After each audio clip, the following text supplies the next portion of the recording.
Welcome to Peopleverse. I'm your host, Evan Troxel, and I'm an architect.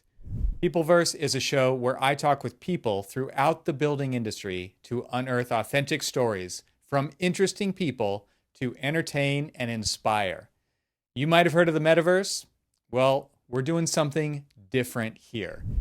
In many ways, the building industry is still very much like the Wild West, even in a time when technology and data are abundant.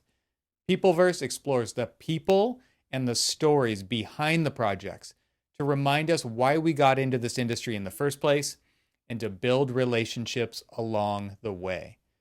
This show is brought to you by Tect, and you can learn more about what we're doing to connect the supply and demand sides of the building industry at tect.com. And you can learn more about Peopleverse at peopleverse.fm.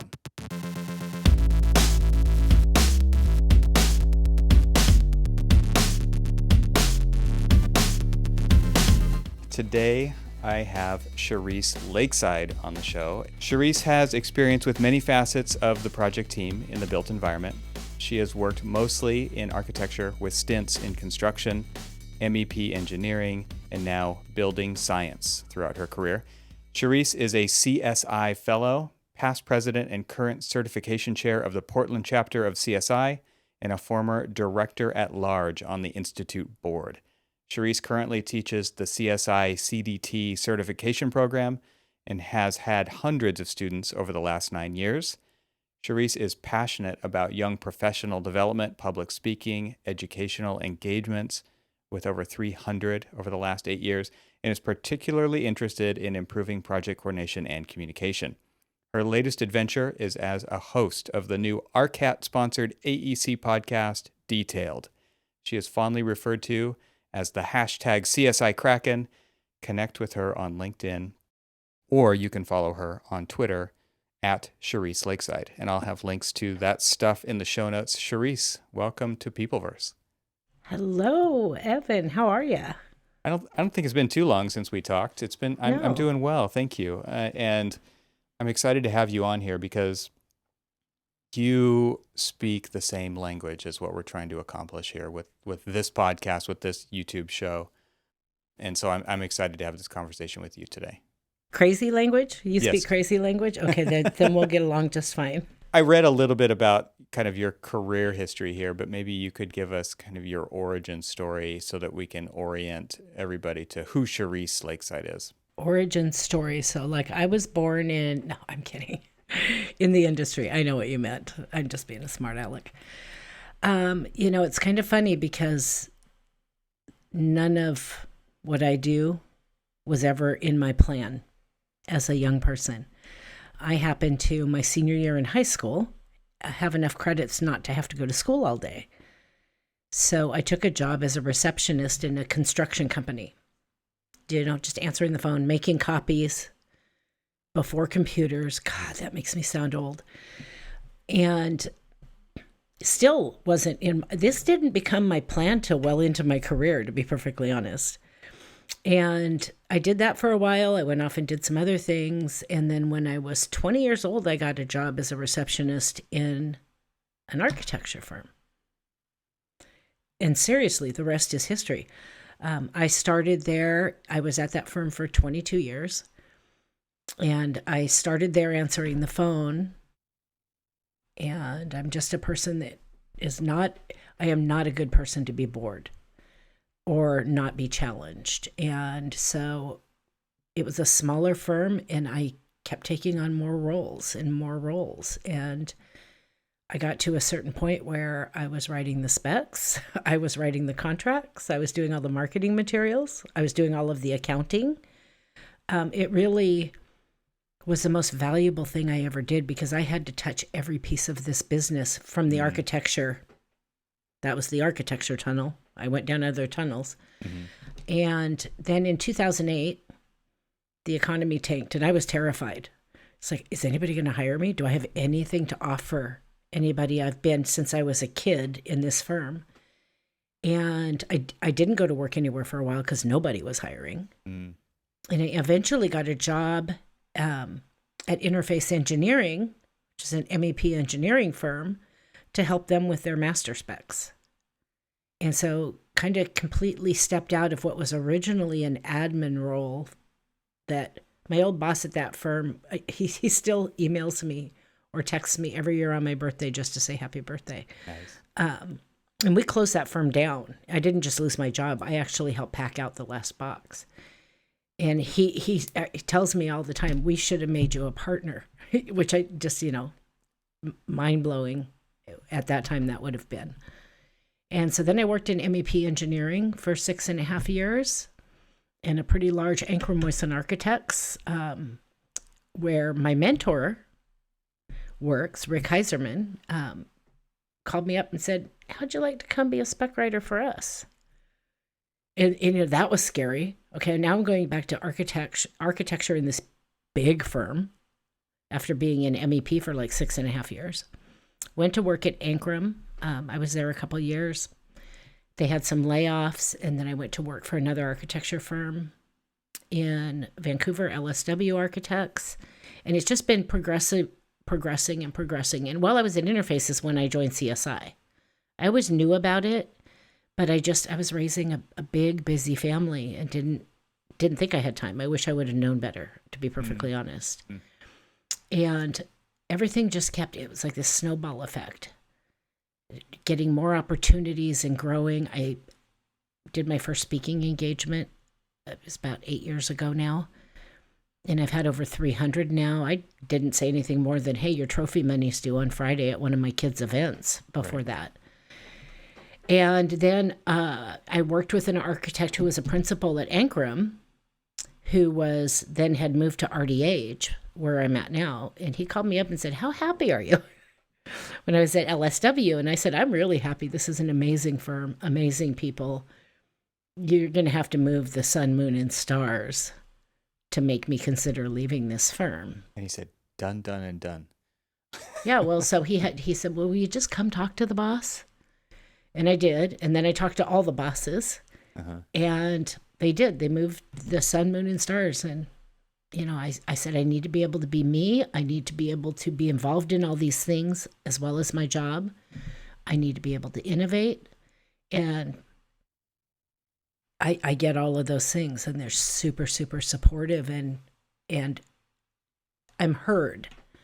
And being a woman in this business, I have gone from the time where you didn't see a woman in an architecture firm to things obviously being very different now. So I haven't always been heard or valued throughout my career. And I work pretty hard, and I usually wear 25 hats if somebody will let me. I'm not necessarily saying that's a good idea. And so fast forward all these years, and now I'm doing the building science gig. There's so many things we could jump into there.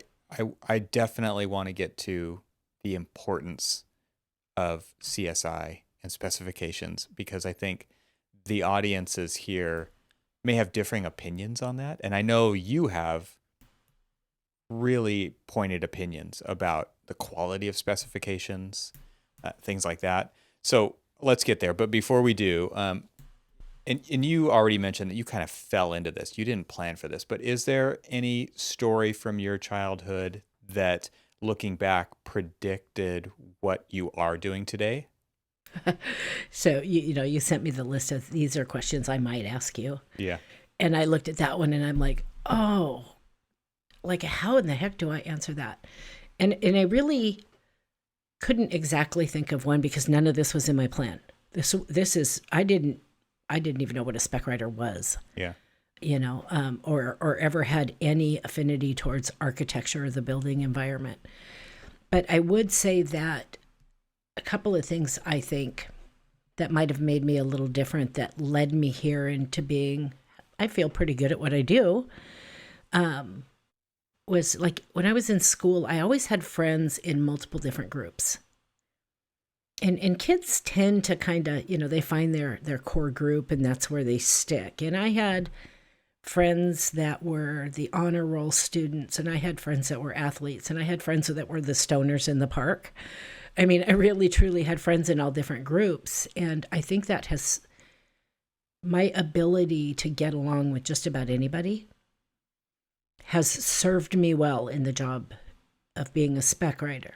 Spec writers are in the middle of it all. And when you're saying that, I think of you as the glue that's holding it all together. You do bridge the gap between the supply and demand sides as a specifier yourself, right? Like you have to speak both languages. You have to call it as you see it. You have to keep people on task and on deadline. And a lot of times you as a spec writer, I would imagine, coming from an architectural background myself, are kind of out of sight, out of mind, especially if you're the only one in a firm. It's like, I don't need you till I need you, but then when I need you, I need it now as a design, somebody on an architectural team, of course, like, which doesn't give you the due time that you need to actually accomplish things. And I know you've done a bunch of work to create processes and systems so that it doesn't happen like that, because putting out fires all the time is no fun. It burns everybody out. And especially when everybody's looking at you for answers as the sole specifier in a company, right? And that's why these systems are so important. That's why master specs for a firm are so important, so that you don't have to do all that work all the time. But I really do see you kind of sitting in the middle, holding it all together. Well, you really are, because a spec writer will be working with the client. They'll be working with their teams. They'll be working, it's a little bit different now in building science, but in architecture, you're working with all of the consultants to get all of their pieces and parts. You have thousands of pieces of information going through your brain every day. And if you don't have, I'm not real fond of doing a crappy job. I'm just not. And when somebody drops something on you at the 11th hour, it really does prevent you from doing a good job. So if you can set up processes that encourage people to start their specs sooner, and you make it easy for them to do that, then guess what they do? And then it gives me the time to do my job better and put out a more coordinated and risk-free document. Mm-hmm. And some of those I've done, I think the biggest spec I ever did was altogether the whole thing, including consultants and everything, was 5,000 pages. That is a lot of information. Last minute stuff does not go over well with me, and everybody knows it. I mean, I had a principal at one of the firms I worked in, knows I like good beer, showed up at my desk one day, popped down a 6-pack of really good beer and said, "Cherise, I kind of need something." Yeah. He's like, "I know how much she likes this last minute stuff. I'm just going to bribe her right up front." Right. Yeah. And it worked. I got it for him, but Special privileges for times of need. I can't tell you how many staff members have heard the words out of my mouth, "This is going to cost you." Well, maybe you can explain more about what kind of a typical day in your role is like, to give people, because the specifier role does seem to be rare in the industry. I don't know if maybe you can even explain that better than I can, because that's just my perception. I don't know if it's true. It is becoming, actually right now, any trained specifier is the golden goose in this industry. It is becoming more and more rare, mainly because nobody can find a trained specifier. And there was a breakdown. Most of the specifiers in firms are in that baby boomer age range and are retiring and leaving the industry. But that generation was so huge that they were very protective of their information, because the competition among them was very fierce. Because there was a lot of them vying for the same jobs or promotions or whatever. And please, nobody fry me over the fire over this, but they did not do a very good job of mentoring the people coming up behind them or training people. And let's face it, most spec writers, I'm a bit of an anomaly, but most spec writers are architects. Architects didn't go to school to become spec writers. They went to school to design. And so when you find somebody, I think it's incumbent upon those of us that do this for a living to drag them in kicking and screaming if they show an interest, and do everything you can to help them do that. So we are kind of rare. I would say, at least 2 calls a week from recruiters or firms. "Hey, you interested in moving?" Because nobody can find one. People are spending 2 or 3 years trying to find a spec writer who knows what they're doing. And to be a spec writer, it's not as easy as taking some classes and taking a test and you know what you're doing. Mm. It's one thing to know how a spec goes together, and that you can learn and take classes to learn. As far as the semantics of it, how to write a sentence in a spec, where does information belong? But when it comes to administering a project with your specs, it's the Wild West, and it always has been, because every project is unique. Yeah. You can't just slap the same spec over and over again on projects. You have to customize it to every single building. And if you don't know how to do that, and if it's public work, there's a whole different set of requirements, and different project delivery methods have different requirements. So, I think spec writers are just as much problem solvers as people have this vision. It's honestly, it's the old white guy in the corner, cranky as hell, sitting there writing all this technical stuff. Hunched over, yeah. Right. And that's not what we do. We're fielding questions from staff. We're researching products. We're researching codes. We're writing the spec. We're asking all these questions about this particular project and what's unique about it, and what kind of transitions. It's never ending. Yeah. And so that's what you do all day. We're not just sitting there typing up specs. Right. There's so many layers to the onion as far as what you're doing. And one of the things that we like to focus on is, the whole reason why we're talking about people networks. And you even spoke to this when you helped us out with the video piece for the AIAS, which is the American Institute of Architects Students. And you spoke about stop going it alone, right? Start building your network and use product reps as a resource, right? And again, you're kind of sitting in the middle of, you understand how to speak these multiple languages. I'm just going to stick with these two for today, right? The architect side and the product manufacturer side. And so you're constantly bridging the gap between those two.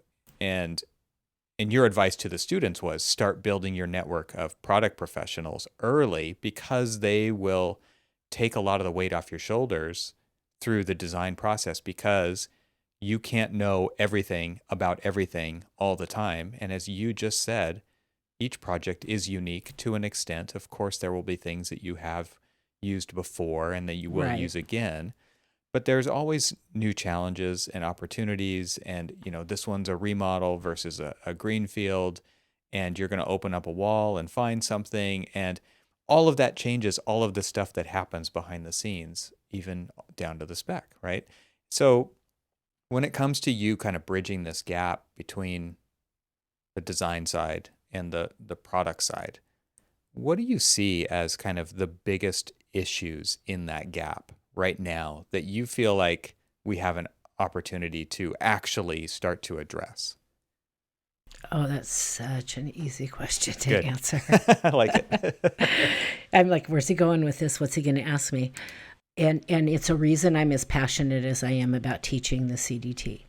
The biggest issue that I see, hands down, is that people don't understand how other people work. Mm-hmm.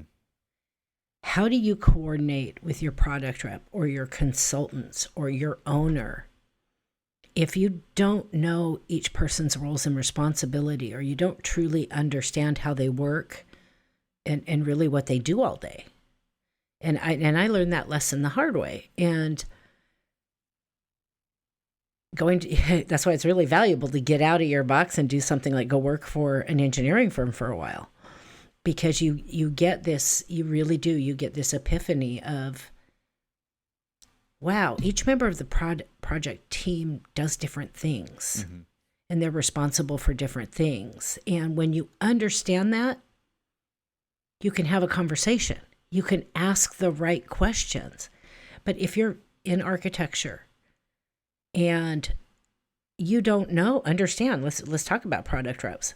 If you don't understand the different levels of the jobs that they have and who you really need to call to get what you need, maybe that's not the guy that walks into your office. Yeah, right. Most likely it isn't. Yeah. Right.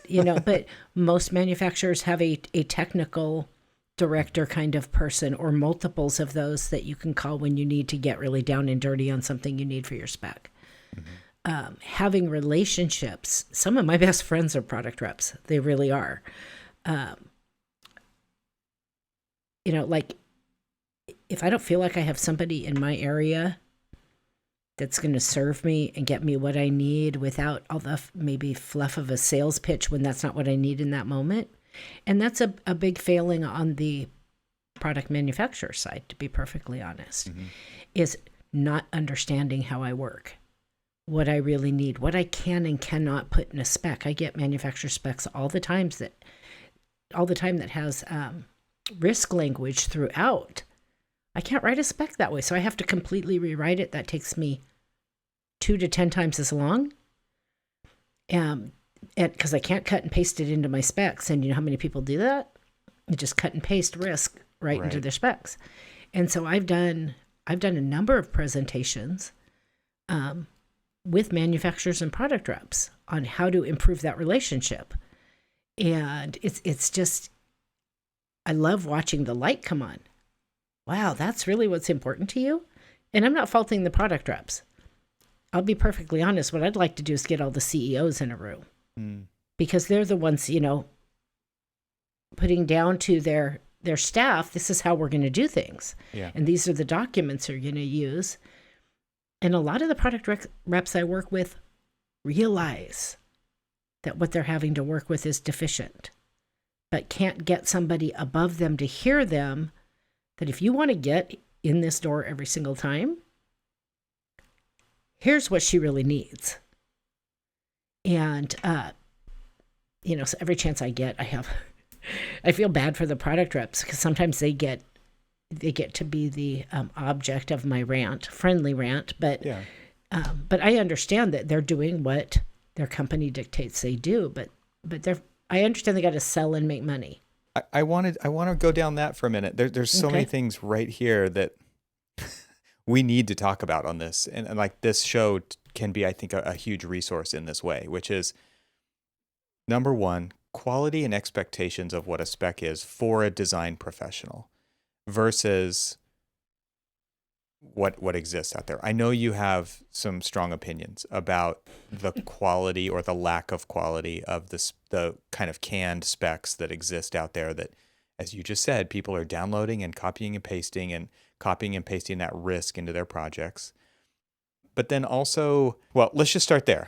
Let's just talk about what you see generally out there. And we don't have to cover all the bases here, but let's help the supply side understand what needs to happen from a design professional's point of view, so that earlier engagement is going to happen because they're getting what they need.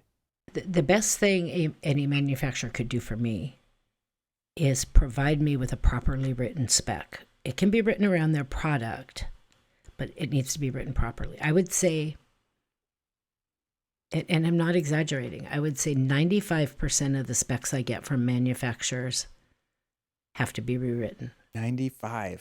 Some more than others. Huge. Some are okay. But, they spend probably millions of dollars doing lunch and learns. Yep. It's great. So cut out 20 lunch and learns that year and go pay a trained spec writer to write your base master for whatever your product is correctly. And like, we could talk for days about this and we won't, but I'll just give you a couple examples that I see a lot. Perfect. Manufacturers love to put warranty requirements in part 3 of the spec, in the execution requirements, because somebody at some point, execution and installation, that's when you're turning in warranties. So that's where we're going to put all this important information. Warranty information belongs in part 1 in the administrative requirements portion of the spec. There's a reason for that. It's there because when the contractor goes to look at all of this stuff to bid the job, they expect to go to a part 1 article to see whether you have a standard included with the product manufacturer's warranty, or you've got some 50-year gold-plated thing that's going to cost $100,000, because they need to know that for their bid. Right. That puts me at risk because the Spearin Doctrine, 1918 Supreme Court decision, protects the contractor from errors and omissions in my documents that I'm responsible for. So if I get this thing last second, or we have, and this is what's going on in a lot of firms, nobody can find a spec writer. Mm-hmm. So they're just having their architects write specs. They've never learned anything about specs. So they're cutting and pasting that into their spec. It's buried in part 3. The contractor misses it in the bid. Your owner's about to get a $100,000 change order. Mm-hmm. It's a simple little thing, but I see it all the time. The other one, big one in manufacturer specs, is dictating means and methods. We all know on the design side, we can tell them what we want. Mm-hmm. We can't tell them how to do it. Mm-hmm. And manufacturer specs are rife with very specific means and methods. And is that because they're used to selling to contractors and that's just the mentality of it? Or is it they're not educated in that to understand that? Most of the product reps I talk to don't realize that when I tell them that. So I think the education portion is part of it. And I think that it's kind of, because I've also seen some of this mindset on the engineering side. I'm just going to put everything in there because we don't want a warranty claim later if they screw it up. CYA language is what I call it. Yeah. Right. So I'm going to put it all in there. But guess what? I have to spend hours rewriting it. And most of these firms are just putting it in there and not rewriting it because they don't know any better. Mm-hmm. So those are just, like I said, I could go on and on for days. No, those are great starting points, right? And I think that is exactly what, like you said, if it's 95%, this is what people actually just need to hear, because if they take care of those two things that you just mentioned, they're off to a better place for sure. And then an architect looks at it, or a specifier looks at it and says, they seem to have their things together, right? It's not obvious blaring stuff that's out of whack. And so there's a better chance at a relationship there, right? Let me tell you about one other one, because this one was good. And I can't tell you when, where, why, or who, or any of that. But a client I have worked with in the past was a manufacturer, actually, and hired my firm to have me rewrite their master specs. And they sent me over one section and said, we just want you to clean this up. And I looked at this section, and the work in this section belonged in 12 different sections. So I called them back up and I said, how do I know if I'm using this product, what to choose and what my options are, as opposed to this product in these literally 12 different sections?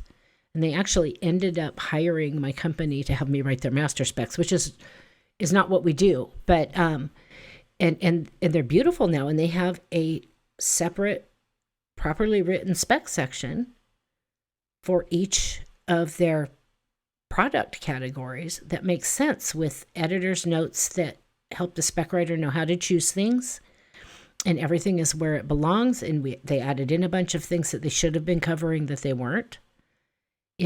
Any manufacturer can go out and hire an independent spec writer and have them do that with their documents. And the money and time and stress they save over the long run, and the abject appreciation for me and loving them for having a spec I can use right with very little work, mm-hmm. is invaluable. So you said that isn't a normal thing that your company does, but there was so much value there. Did your company even realize that they were sitting on yet another pot of gold with you, Cherise? Well, I hope so. They haven't fired me. You do need to be able to replicate yourself, it sounds like.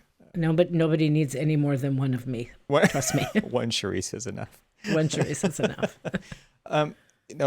This idea of serving the design side in the ways that they need, like you said, understand how they work and what they need and when they need it. I think you're fielding a lot of these questions, maybe even on the product rep's behalf, right? Because different projects are going to be in different design phases. They're going to be delivered in different ways. And these are the kinds of things that contextually matter when it comes to getting the right information at the right time from the product reps. And that is rarely a lunch and learn, right? A lunch and learn is spaghetti on the wall, hoping something sticks. People are really there for the food, not necessarily to learn about a new product. Sometimes they are, but even if they are there to learn about a product, it's not likely to be appropriate to their current project at the current phase, etc. Right? They're filing it away, and someday they're gonna hopefully pull that thing back out of the black box of the designer's mind and apply it. When it comes to actually getting what you need when you need it, when you are doing a spec, and I don't know, there's lots of different phases to specs, but the information level evolves as the project evolves and what you need. There's so much context there. And you said earlier that neither side really understands what the other side does or maybe needs very well. Can you just speak to that a little bit? Because I have a feeling that people need to hear this. There's a process. There's different levels of specs. And I'll be perfectly honest, my first call isn't to a product rep, especially early on in a job. My first step out of the gate is to their website. Nothing drives me more insane, by the way, than making me register before I can get a technical document. You're not protecting anything from your competitors. They have it all already, trust me. Don't they see that as like a sales lead? Like they want to know who you are also. And yeah. I mean, and again, the architect coming at it from that perspective, just to throw this in here real quick, I don't want to have to fill that out as an architect either, because I could be under NDA, number one. Number two, I don't even know if this is the right direction. And as you just earlier said, I probably am not even asking the right questions yet. Right. So it really needs to be high level overview. Is this even a potential option for my project? And I don't want to give up my privacy to do that as an architect. Oh, I'm a spec writer. So all I do is deal with phone calls. hundreds of products. So if Right. I register on every manufacturer's website, I'm buried in emails and things. And so I need the technical information I need. I'll be perfectly honest. The lunch and learns when they come out and say, look at my new doodad. I don't need those. Don't need them. Just send it to me. Email it to me, or if it's something I need a physical sample, send it to me. What I love from manufacturers is when they send it, because they know their product better than anybody. I don't know a whole lot about their product. No, they know it intimately. Come out to my firm, don't just ask for the senior people, because guess what? They're not doing any of this work. Right. Invite everybody in the firm and come and teach me something. Right. Teach me about weather barriers or sealants or flooring or concrete or whatever the heck it is. Teach me something. Invite all the young people in my firm so I don't have to answer so many questions, because they're all learning and everybody's growing. Come in and teach us something. Those are the lunch and learns I'll let in the door all day, every day. I don't need the sales pitch. I can go look on your website and read about it, or you can send me something saying, hey, we got this new product. Go to this link and check it out. I need you to come in and help me so that when I'm doing my specs, I'm never going to be an expert on their product. Yeah. So I need to understand it well enough to at least be dangerous enough to go, that doesn't look right. And then call up the rep and get some help. And, get closer to really doing the full-blown spec for a project. If I'm having difficulties, I'll usually email a rep or call them and say, can I send this over? You look at it and see if I totally screwed it up. And there's huge value there. Huge, huge value, provided my rep is actually a technical rep and not just a sales rep. Sometimes the person coming into your office doesn't know I can't tell you how many product reps have gotten you need to take the CDT lecture from me. Because if you want to speak my language, you need to know how I work. You need to know how a project goes down the pipe, and you need to know the things you can and can't do in documents. And plenty of them have, because I tell them, you have CDT after your name, you're in my door faster than the guy standing next to you that's a competitor that doesn't. Because you can assume some baseline level of knowledge. Yeah, I can just get down to business. Yeah. Instead of having to explain why I need something and have a mini class before I can even get the information I need or get it in the way I need it. I'm wondering how you do recognize quality in a spec beyond maybe certain piece of information being in the right place, but can you translate that back to the design professional side so that they can understand the value of a good specification? Oh, I'm not sure I know how to answer that question. I feel like the design professional side doesn't understand the value of a good spec. And maybe I'm speaking naively here, but it's a generalization that I think holds some water across the board. It holds a lot of water, Okay. actually. Number one, about the only place you typically see spec writers is in architecture firms. Mm-hmm. And any design firm, regardless of discipline, should have, if they have to provide specs, I don't care if they're structural or MEP or civil or whoever, should know all the basic. I get specs from consultants. They don't look anything like the rest of my document. Mm-hmm. Or they repeat language I have in my specs because they don't know they're not supposed to do that. So really, I think to achieve the quality that we need to in our specs, everybody in this industry, if I was queen of the world, it's one of my favorite sayings, if I was queen of the world, nobody would be allowed to work in this industry in any capacity without having that base knowledge, that base project delivery.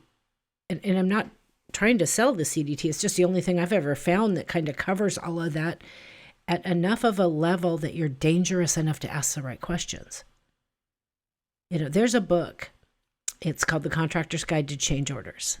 It's about 278 pages on how to find the design professional's mistakes. And if you were to open this book and read a few paragraphs, you would be terrified at how much detail they go into in this book on how to follow a rabbit hole based on one word.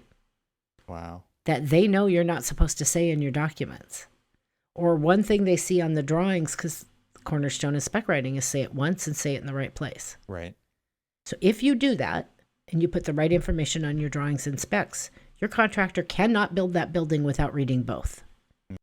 So there's information you put on drawings and that doesn't go in the specs. And there's information you put in specs and that doesn't go in the drawings. Because everybody says, well, no, I got to put it in the drawing. The contractor won't read the specs. If you do your job right, they don't have any choice. Mm-hmm. They have to read the spec because none of that information is on the drawing where it's not supposed to be. Yeah.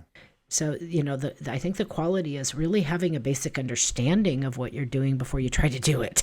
Yeah. And you're right. The design side and the architecture side, who's the hub of the wheel on the project, everything goes through them, are sorely lacking. Or they have knowledge, but it's incorrect knowledge that somebody that was their senior person at some point in their career taught them, and they've taken that as the golden rule. The standard, right? Yeah. I get people in my class that have been in this business for 30 years, and I'm teaching them things they're doing wrong. Really, just that one piece would completely change the game in our industry. That's incredible. And it does, it sounds right to me too, because one of the things that you and I have worked on before in the past was implementing a system of integration between specifications and project teams throughout the design process to eliminate a lot of these gaps that exist only on the design side, on the demand side, right? These are things that like we see over and over and over again because of the lack of understanding about the importance of a good spec, but also how it gets to be good, right? It is a process. It takes work.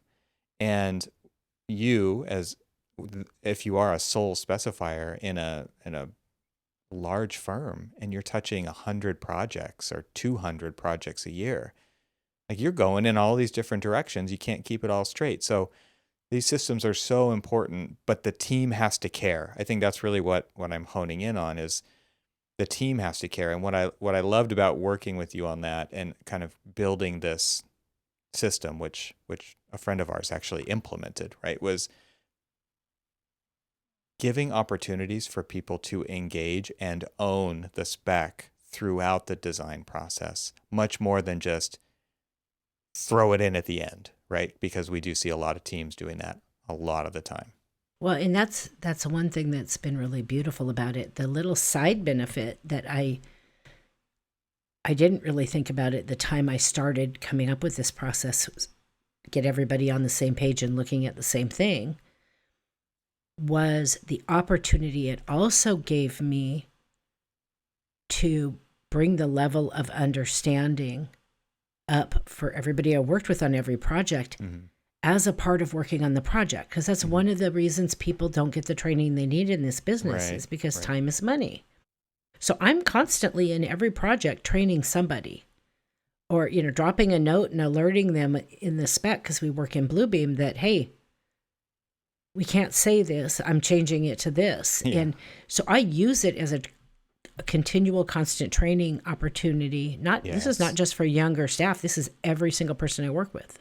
And everybody in that project and in that set sees that. So all of a sudden, people are asking questions they never asked before, or spotting things and asking how to do that because they remember me telling them on the last project, not to do something. And so you can actually, there are ways you can be more efficient and bring the level of quality in everything you do up at the same time that you're working on your project. So you don't have to find big chunks of time that, kill your overhead budget and trying to train people on the side. Right. I want to finish off with a couple more things, but what the first one is, I want to give some nuggets to the supply side here. Okay. It's hard to get into firms right now. It's hard to show off their innovations that they've done. It's hard to show off the stuff that's been around forever that nobody knows about. There's a whole spectrum of information that can and should be conveyed, right? And even if the timing isn't right, there's still lessons to be learned, and they can be filed away for later. They can go on the firm's intranet, and it can be a resource for more than just a couple people. But as a specifier, as somebody who is engaging with product reps all the time, how do they get into firms? How do they build relationships with people like you, people who are like the project managers or the project architects on projects, when, number one, it's hard to get in the door right now because of remote work, and they can't give anybody lunch anymore, and like these were huge drivers before, right? Pastries and sandwiches, unfortunately. But really, how can they serve the demand side in ways that are useful and effective to start building those relationships that we really feel like are needed in this industry? Well, we almost have to set COVID aside, because I'll be perfectly honest, I haven't been working with my product reps anywhere near as much as I normally do in this environment. But hopefully we're headed towards coming out of this. Outside of that, right now it's hope and pray and email me and hope we can work something out. But it's been challenging, but that is starting to lift. But you just said two key words a second ago in asking me that question that would make me go running towards them. And that's lessons learned. Maybe I've been specifying your products for a long time. Maybe you've got some new version of it or whatever. But one of the things we do really poorly in architecture is, once they go out and do construction, do you know how often the things that go wrong on the job, sometimes due to my documents, get back to me? Very rarely. And it's not because I don't know what I'm doing. That's true of everybody on the team. Yeah. Yep. But you know what? If a product rep called me up and said, I want to do a presentation about, I'm going to show you some pictures of when somebody did this or somebody did that, this is what happened with our product. And show me, because you're reading through documents and you see something that, somebody asked you to put in there, and you're like, wait a minute, I saw that presentation. This thing's going to fall apart if you do that. Architects, engineers love lessons learned. Nobody really loves a sales pitch, and now they can't even bribe them with lunch. One thing we say about the sales pitch is that architects don't buy anything. They don't. They don't. But they do choose things, and it's almost the same thing. They may not be writing the check, but they're choosing it. Sometimes that gets changed during construction with the contractor because they have some preference. But lessons learned, getting my hands dirty will make me run towards them. I love it when I actually get to do some kind of presentation where they're not just a talking head in front of the room, but I did one where we had to, there's this building tape, and we had to tape up all these corners, and it was fun. They made it fun, and it was interesting. Interactive. And and it sticks in your head. Of course, I stole some of the building tape and taped my coworkers' shoes together just for fun. That stuff is strong. Oh my God. He had it coming. Once again, I want to learn. Yeah. I don't, and projects, they're asking us to do projects in half the time we used to, sometimes less. It's just getting worse and worse, the amount of the less amount of time that we're being demanded to put these documents out. It's really difficult. We're writing, like for me, I've got 9 offices, 350 people, and I'm writing specs for all those offices. That time I have to spend with product reps is not very big. Yeah. And so I want the most value as possible when I can find that time to spend with them. And those are the kinds of things that are going to attract me and probably most spec writers. We've been doing this a long time. Yeah. Meaningful injections of information, though. Like exactly. Yeah. Yeah. Or offer to, I had a manufacturer recently called me up, and he said, hey, would you mind sending me over your master specs and letting me review them for you and see if I see any holes? And I said, sure, I'll send you PDFs because I want to see where all your comments are. And he obviously made suggestions to add his product in. We already had it in some places, but not in others. Made some suggestions that I could choose or not choose, but also spotted a number of other things that were wrong with my specs that weren't particular to their particular product, but just in general, you don't want this here. And here's why. Huge. Yeah. And he explained it to me. That was so valuable. Yeah. Right. So valuable because I've got all these masters I have to maintain as well. And there's so little time or things that happen during construction don't get back to you. So you don't even know you have a mistake in your masters. That was probably one of, and they looked at like 14 or 18 sections for me. Wow. Yeah. I wanted to buy them. Yeah. That's huge. I wanted to buy them lunch by the time we were done. It's like, let me buy you lunch. I bet. The time and effort that saved me. That's a really valuable activity to make you my favorite person on the planet forevermore. And telling me when I shouldn't use your product. Right. If I call you up and telling me, call me next time, Cherise, but on this project, you don't want to use this. This saves is not everybody time. It does. Yep. Absolutely. That's huge. And then you trust them forever as well. Yeah. Well, I'm going to jump to the end here so we can wrap up. If you were handed a megaphone and could blast out one message for the building industry to hear, what would you say, Cherise Lakeside? Do I really only get one? Yep, you only get one. You got to keep it short and sweet. Oh, I've got 2. No, go ahead. I'm open to 2. Actually, no, I'm crafty. I can combine these into one. My advice, if I could blast it out to the world, is to get out of your box and out of your silo and learn how everybody that you work with works and how the project is supposed to come down the pipe. If you're just doing stair details all day long and then somebody asks for your input in a spec, you should know what a spec is. And what's supposed to, they're just the basics. I'm not saying you have to go become a spec writer. It takes years to do that well. But just get out of your own head. It's not all about you. And that should be your motto in life. It's not all about you. This is a team sport. And that's never going to change. This is a team sport, so you have to learn how to play on the team. And until you do that, you're making mistakes day in and day out that you don't even know you're making. And you may never learn.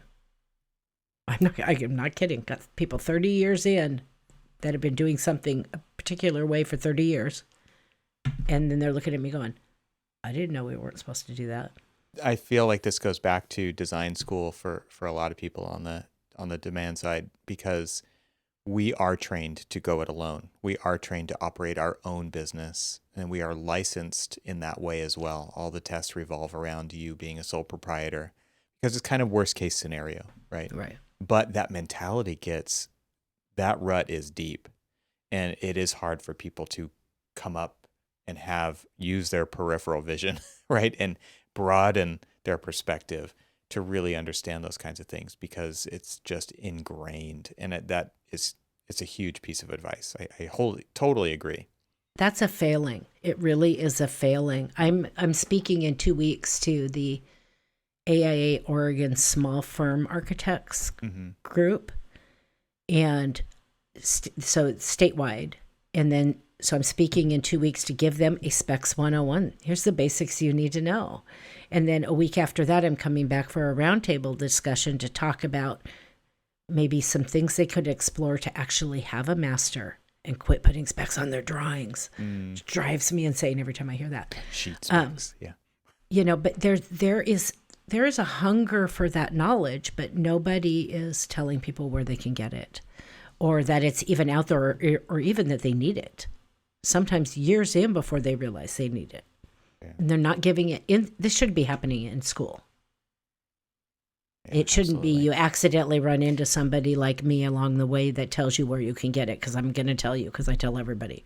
Yeah. But, it's not happening, and it's a failing on the design side. It's a huge failing for the architects and engineers. It's amazing how many people are involved on a project. Like you said, it's a team sport, but it's a bigger team than you've ever seen. Yep. It's enormous. And there are people who are out there who are willing to help and be a part of the team at no cost to you, to be able to help this whole scenario along and really bridge these gaps that we're talking about. So those people do exist. They're out there. Oh, I know. I work with them all the time. Yeah. And those we call them trusted advisors in CSI. Those are my go-to people, and the first people I'll call. And I'll call the guy I'm in Oregon. I'll call the guy in New York that I trust and know, and that I can get the job done with, if that's what I need to do. Well, Cherise, thank you so much for taking the time to have this conversation today. You are the glue. You're queen for today. Oh, yay. My crown's not on my desk right now. Darn it. I was going to grab it and put it on. I do. It's usually on my desk. Well, thank you for having me. Yeah, anytime. And I would love it if you could tell everybody where they can follow along with you. We mentioned it in the intro, but I want you to say it again. Also mention your CDT course and your new podcast. Okay, so the CDT course, if you're interested, I teach it twice a year. It's a 10-week course, 2 hours a day, and I do it after work, so people don't have to interfere with their work day.